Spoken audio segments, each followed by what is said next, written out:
Hello बच्चों, let us read this question. 2 moles of helium gas gamma equal to 5/3 are initially at temperature 27 degrees Celsius and occupy a volume of 20 liters. The gas is fast expand at constant pressure until the volume is doubled. Then it undergoes an adiabatic change until the temperature return to its initial value. तो question में बोलता है कि जो 2 मोल से एक helium gas उसको initially 27 degree Celsius में और 20 लीटर वॉल्यूम में रखा गया था। उसको पहले कांस्टेंट प्रोसेस से उसको एक्सपांड किया गया जब तक कि उसका वॉल्यूम डबल नहीं हो जाता। फिर उसको क्या किया गया, एडियाबैटिक चेंज के एक प्रोसेस में एडियाबैटिक चेंज करा गया जैसे कि उसका टेम्परेचर इनिशियल वैल्यू को रिटर्न हो जाए। तो उसको जो फाइनल प्रेशर हमको फाइंड करना है, तो उसके लिए जो की कंसेप्ट होगा,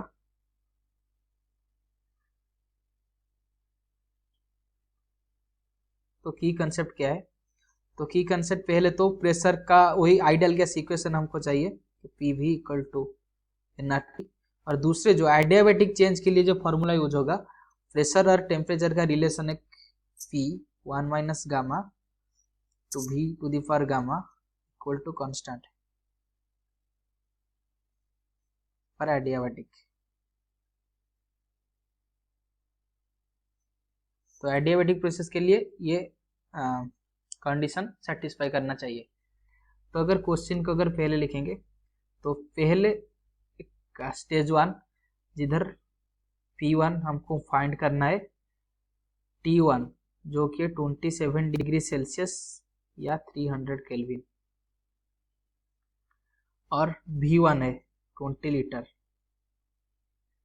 जो कि अगर ऐसा यूनिट का सबको कन्वर्ट करेंगे 20 इंटू 10⁻³ मीटर क्यूब।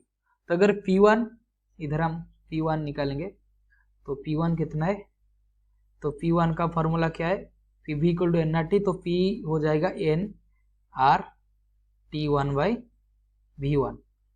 तो इधर N दिया है कितने, 2 मोल, तो ये हो जाएगा कितना, 2 इंटू R8.31 इंटू टेम्परेचर कितना है 300 डिवाइडेड बाई वॉल्यूम जो कि 20 इंटू 10⁻³ जिसका वैल्यू है 249.3 इंटू 10⁻³।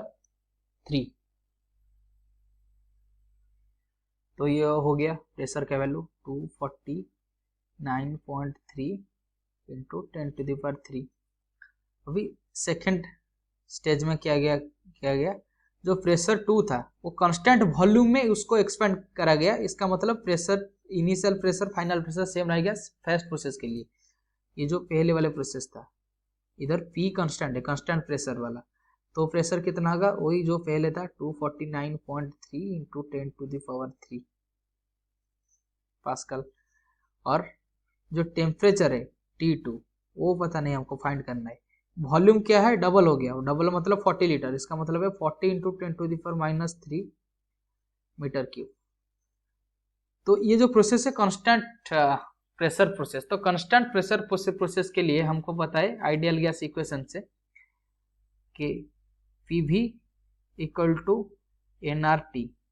तो कांस्टेंट प्रेशर के लिए P कांस्टेंट, nR तो पहले से ही कांस्टेंट है, इसका मतलब V directly proportional to the T।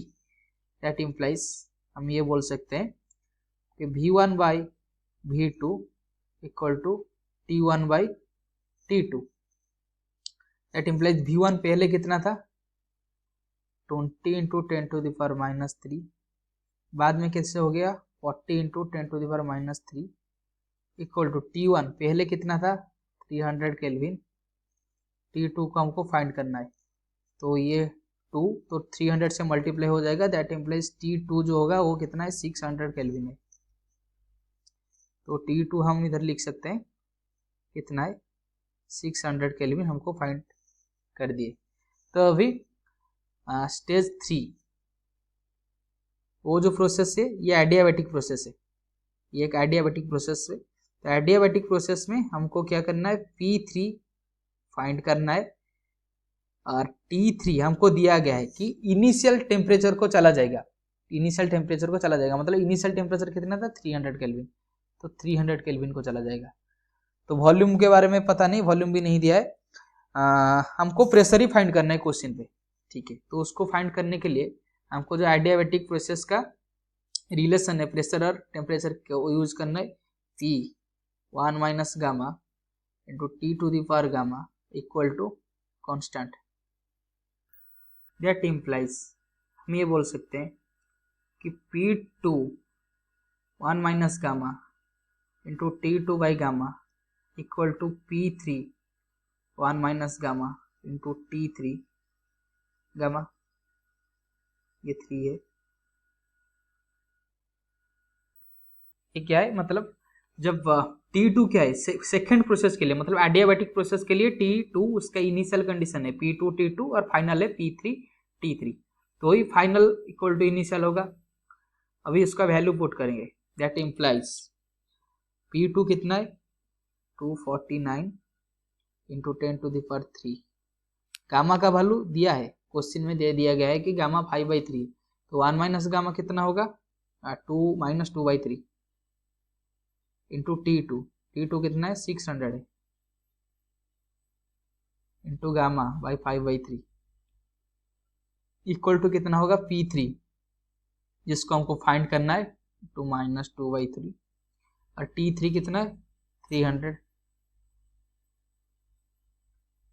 Into two the power 5/3।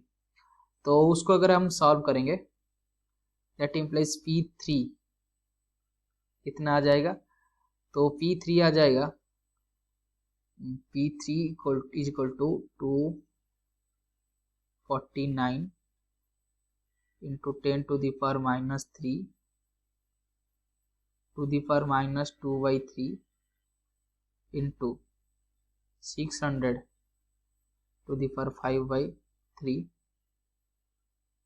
Whole divided by 300 into 5/3, उसका होल का पावर कितना -3/2, उसका P3 का पावर -2/3 था, तो उसको जब P3 फाइंड करना है तो उसका होल पावर हो गया कितना -3/2।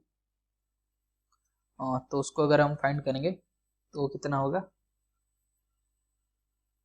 तो P3 ये हो जाएगा कितना, तो ये हो जाएगा 249 इंटू 10 टू द पावर 3, ये चलाएगा इंटू ये 600 300 वो हो जाएगा 2 टू द पावर 5/3 इंटू -3/2, तो ये हो जाएगा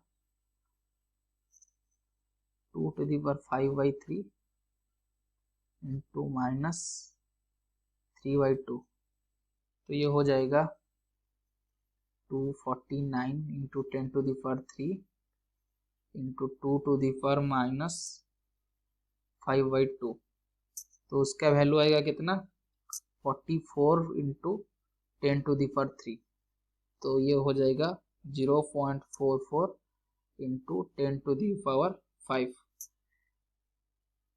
तो ऑप्शन अगर चेक करेंगे तो यूनिट वही न्यूटन पर मीटर स्क्वायर पे था, तो हमने इसको चेंज नहीं किया, तो न्यूटन पर मीटर स्क्वायर ही आएगा। तो ऑप्शन है 0.44 into 10 to the power 5 is the right answer. I hope you have understood this question. Best of luck.